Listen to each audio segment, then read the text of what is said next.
అందరికీ నమస్కారం అండి. మనందరం కూడా మళ్ళీ చక్కగా 2025 సంవత్సరంలోకి ప్రవేశించాము. ఈ 2025 సంవత్సరంలో వృషభ రాశి వారికి ఆదాయం 14 గాను, వ్యయం 2 గాను, రాజపూజ్యం 4 గాను, అవమానం 3 గాను ఉంది. వృషభ రాశి వారికి సంవత్సరం అంతా దాదాపు మిశ్రమ ఫలితాలను ఇస్తుంది. ఈ సంవత్సరం మీ జాతకంలో గ్రహస్థితి ప్రకారం కొన్ని ముఖ్యమైన మార్పులు జరగబోతున్నాయి. జాగ్రత్తగా వినండి. లగ్నంలో ద్వితీయ స్థానంలో గురువు ఉండటము, చతుర్థ పంచమ స్థానాల్లో కేతు ఉండటము, లాభ దశమ స్థానాల్లో రాహు, లాభస్థానంలో శని, రవి, చంద్ర గ్రహాలు, గురు శుక్ర మౌఢ్యమి వంటివి, అట్లాగే గ్రహణాలు మీ జీవితంలో కీలక పాత్ర పోషించనున్నాయి. ఈ గ్రహస్థితి ప్రభావంతో మీరు కోరుకున్న కొత్త జీవితాలు ప్రారంభమవుతాయి. అనుకున్న కార్యక్రమాల్లో మంచి ఫలితాలు సాధిస్తారు. మీ ఆలోచన విధానంలో మార్పు వస్తుంది. మంచిగా మాట్లాడటం అలవాటు చేసుకుంటారు. ప్రభుత్వ సంబంధమైన అధికార అనుమతి పత్రాలు, టెండర్స్, రెన్యువల్స్, లైసెన్సులు మొదలైన లభించడంలోనూ కష్టమవుతుంది. విద్యా వ్యాపార సంస్థలు, హాస్పిటల్స్, మద్యపాన వ్యాపారము, బ్లాక్ మార్కెటింగ్ మొదలైనవి బాగా అనుకూలిస్తాయి. ఇందువల్ల చట్టపరమైన చిక్కులు పొంచి ఉన్నాయని గ్రహించండి.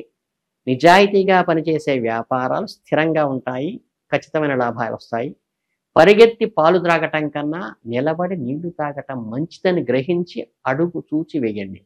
నూతన పరిశ్రమలు, వ్యాపారస్తులు, రిటైలు, డిస్ట్రిబ్యూటర్స్ వంటి వ్యాపారాలు ప్రారంభిస్తారు.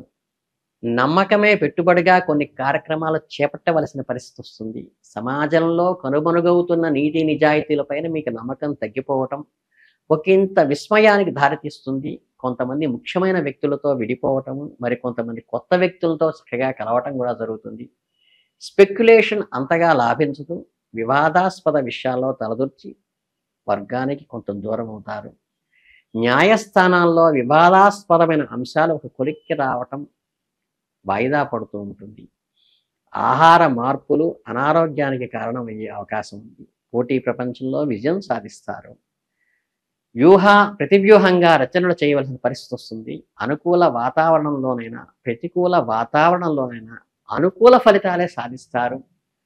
శ్రమిస్తున్నట్లు కనపడకపోయినా మీరు చేస్తున్న శ్రమ ఏమిటో మీకు సన్నిహిత వర్గాలకి మాత్రమే తెలుస్తుంది. మీ కష్టం మోసకారి, దండగమారి భాగస్వాములు దూరంగా ఉంచడం మంచిది. అంతరంగికులు, సన్నిహితులు, మిత్రులు నమఃద్రోహులే చేశారనే భావన మనస్సులో పడుతుంది. ఇతరుల పట్ల మీరు చూపించే ఆప్యాయత, అభిమానం కేవలం ఏకపక్షమే అవుతూ ఉంటాయి. చాడీలు చెప్పేవారికి, పిటిషన్లు పెట్టేవారికి కొన్ని ఇబ్బందులు ఎదురవుతాయి.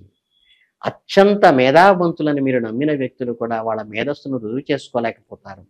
అనుకూల ఫలితాలు సాధించలేకపోతారు. ఇతరుల మీద ఆశ పెట్టుకోకుండా స్వయంగా శ్రమించి అనుకూల ఫలితాలను పొందే విధంగా నిర్ణయం తీసుకుంటారు. అంత సామర్థ్యం లేని వ్యక్తులను చేరదీసి ఒక కూటమిగా ఏర్పడేటువంటి అవకాశం వస్తుంది. కాబట్టి స్థిరాస్తులకు సంబంధించిన విషయాల్లో కొంత వివాదాస్పదమైన మీ మీద మీరు నమ్మకంతో మీ మనసు చెప్పిన దాన్నే నమ్మండి. గతంలో కొనుగోలు చేసిన స్థిరాస్తుల విలువ పెరిగినా అమ్మకానికి పెడితే మీరు కోరుకున్న ధనం రాదు. ప్రస్తుతానికి లాభాలకి స్థిరాస్తుల రూపంలో చూసుకోవలసిందే. ఆత్మీయ వర్గాలతో, బంధువర్గంతో, స్నేహితులతో పోల్చి చూసుకుంటారు. ఆహార ధాన్యాలు, ఆటోమొబైల్స్, ఫైనాన్స్ వ్యాపారం లాభిస్తాయి. మీరు మరీ అతిగోప్యంగా ప్రవర్తించారు. మీ అంతరంగిక వర్గానికే విసుగొస్తుందేమో గమనించండి. సంతానపు పురోభివృద్ధి బాగుంటుంది. విద్యా సంబంధ విషయాల్లో వారి పురోభివృద్ధి మీకు చాలా సంతోషాన్ని, ఆత్మతృప్తిని కూడా వస్తుంది. పిల్లలు ఎదగటం కన్నా మనకేం కావాలి. వ్యాపారంలో ఎక్కువ పెట్టుబడి పెట్టమని మీరు చెప్పే మాటలు వాస్తవం కాదని నేను సన్నిహితులు కొంచెం శంకిస్తారు. మీ జీవితంలో సాధించడానికి విఫలయత్నం చేస్తారు. సమాజంలో మీరు నిరూపించుకోవాల్సిన పరిస్థితి చాలా ఉంటుంది. ప్రతి పని ఇతరుల సహాయ సహకారాలతో చేసి వచ్చిన ధనంతో వారికి మాట ఇచ్చి సంతృప్తిపరుస్తారు. వ్యక్తిగత బలహీనతలు కలిగి ఉన్న అధికారి చేత మీ చేతిలో చిక్కుల్లో ఉంటారు. అతని సహాయంతో కొన్ని ముఖ్యమైన పనులను సాధించుకోవడం ఇదే జరుగుతుంది. నమ్మకం లేకపోయినా ఎదుటివారి మంచి వాళ్ళు కాదని తెలిసినా వాళ్ళను నమ్మి కార్యక్రమాలు నడపాల్సిన ఒక పరిస్థితి అయితే వస్తుంది. మీ భాగస్వాములు తప్పుడు నిర్ణయాల పట్ల, అనాలోచిత చర్యల వల్ల ఎంతో లబ్ధి పొందాల్సిన ఒక వ్యవహారంలో కొద్దిపాటి లాభాలు పొందామనే అనాసక్తి పరిస్థితి కూడా మీకు వస్తుంది. వాస్తవాలను గ్రహించి మీ మనస్సాక్షి చెప్పిన దానికి అనుగుణంగా నడుచుకోండి. పరిస్థితుల్లో తప్పనిసరిగా ఏర్పడేటటువంటి పరిస్థితుల్లో మిమ్మల్ని మీరు ఆదుకుంటామని మాట ఇచ్చిన ఒక అధికారి స్థానచలనం సంభవించడంతో మీకు అంచనాలు తలకిందులవుతాయి. జాగ్రత్తగా గమనించండి. కీలక స్థానాల్లో ఉన్న రాజకీయ నాయకుల వద్ద ప్రతి నిమిషం గురించి వ్యవహరించండి. దుష్ప్రచారాలు దేనికి దారితీస్తాయో ఊహించుకోవటం కష్టతరంగా ఉంటుంది. గమనించి నడుచుకోండి. కాలగర్భంలో కలిసిపోయిన కొందరు వ్యక్తుల జ్ఞాపకార్థం వాడి ఆత్మశాంతికి కొన్ని శాశ్వతమైన పనులు మీరు ఈ సంవత్సరం చేస్తారు. ఎన్నాళ్ళలో కష్టపడి సేవ చేసిన ప్రయోజనాలు పొందకపోయాం అనే భావన సందర్భాల్లో కలుగుతుంది. ఎంతో ఆశ పెట్టుకుని చేసిన పనికి తగినటువంటి ప్రతిఫలం మీకు లభించదు. ఈ విషయం మానసికంగా ఆందోళన కలిగిస్తుంది. సమయం కోసం వేచి చూడండి. ఇతరుల గురించి చర్చించటం, మీకు సంబంధం లేని విషయాల గురించి బహిరంగంగా ప్రకటన చేయటం చెప్పదగిన సూచన కాదు. జాగ్రత్తగా నోరు దగ్గర పెట్టుకోండి. సకుటుంబ సమేతంగా లేక మీరొక్కరైనా విదేశాలకు వెళ్ళి రావటం కానీ, విహారయాత్రలు చేయటం కానీ సంవత్సరం లభిస్తుంది. వృత్తి ఉద్యోగాలకు సంబంధించిన అంశాలు సంవత్సర ద్వితీయార్థంలో కన్నా సంవత్సరం ప్రథమార్థంలోనే బాగుంటాయి. రుణాలు ఇచ్చి ఆత్మీయ వర్గానికి విరోధులు అయ్యేటువంటి అవకాశం ఉంది. భగవదానుగ్రహం వల్లనే స్థాయి పెరుగుతుంది. బంధువర్గం నుంచి వచ్చే విమర్శలను జాగ్రత్తగా గమనించి సంయమనంతో ఉండండి. సామాజిక సేవారంగంలోనూ కళారంగంలోనూ మీరు సాధించిన విజయాలు, సన్మానాలు, ప్రశంసాపత్రాలు మీకు లభిస్తాయి.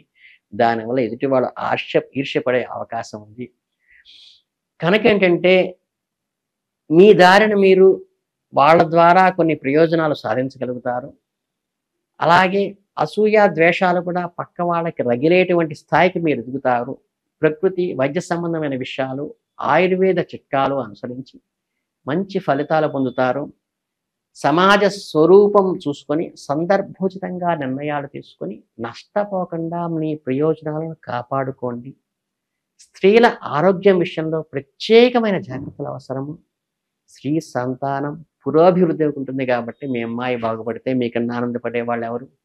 భాగస్వాముల మధ్య సంపూర్ణమైనటువంటి ఐకమత్యం ఉంటుంది. కుటుంబంలో బాగుంటుంది, కలిసి వస్తుంది. అలాగే ఆరోగ్యం మాత్రం సాధారణంగా ఉంటుంది. ఆర్థికపరమైన సర్దుబాటు చేయడానికి మీ సొమ్మును మీరు దక్కించుకోవడానికి నానాతంటాలు పడాల్సి వస్తుందేమో చూసుకోండి. పరపతి కలిగిన మిత్రులు, సహాయ సహకారాలు మీకు లభించడం ఉంటుంది. దూర ప్రాంతాల ప్రయాణాలు కూడా మీకు ఎంతో కలిసి వస్తాయి. వృత్తి ఉద్యోగాల పట్ల ఏకాగ్రతతో శ్రమించి మానసిక సంతృప్తిని పొందగలుగుతారు. ఇలా ఓవరాల్గా చూసుకుంటే ఈ సంవత్సరం అంతా కూడా మీకు దాదాపుగా మీ అనుకున్నటువంటి అంచనాలకు తగ్గట్టుగానే వస్తాయి. కాకపోతే మీ ఎదుగుదలను చూసి మీ వాళ్ళు అసూయ పడేటువంటి స్థితికి ఎదుగుతారు కాబట్టి ఈ అసూయతో వచ్చేటువంటి మీరు ఆ భావ ప్రకటనని తట్టుకోవడానికి వారిని దగ్గర తీసుకుంటూ సంయమనంతో పాటించి మీ పురోభివృద్ధిని కూడా వాళ్ళు మెచ్చుకునే స్థితికి మీరు మీ మానసిక పరిస్థితిని, మీ అవసరాలని అనుగుణంగా వాళ్ళతో ఉన్న మీ రిలేషన్ని పెంచుకుంటూ ముందుకు వెళితే ఈ సంవత్సరం మీకు దిగ్విజయంగా ఉంటుంది. ఈ రాశి వాళ్ళందరూ కూడా సంపూర్ణంగా ఒక ఉచ్చ స్థితిలోకి ఎదుగుతారని మనస్ఫూర్తిగా భావిస్తూ మీ అందరికీ ధన్యవాదాలు తెలియజేసుకుంటూ ఆశిస్తున్నాను.